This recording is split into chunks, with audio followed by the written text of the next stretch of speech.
আজকে আমি টমেটো পোড়া মাখাচ্ছি।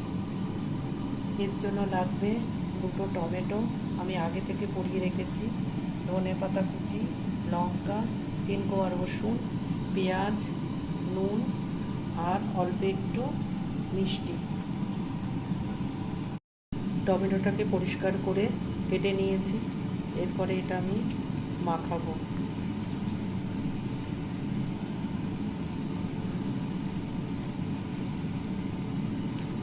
এর মধ্যে দিলাম একটু নুন, পেঁয়াজ, লঙ্কা কুচি,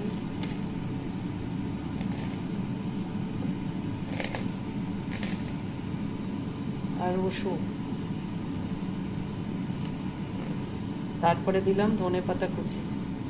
সবশেষে দিলাম অল্প একটু চিনি, দিয়ে ভালো করে এটা মাখাবো।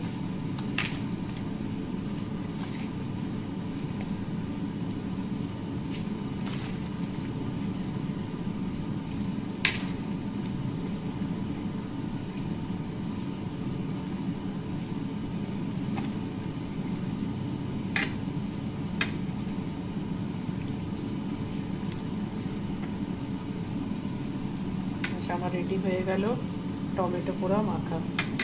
এটা ভাত বা রুটির সাথে খুব ভালো লাগবে।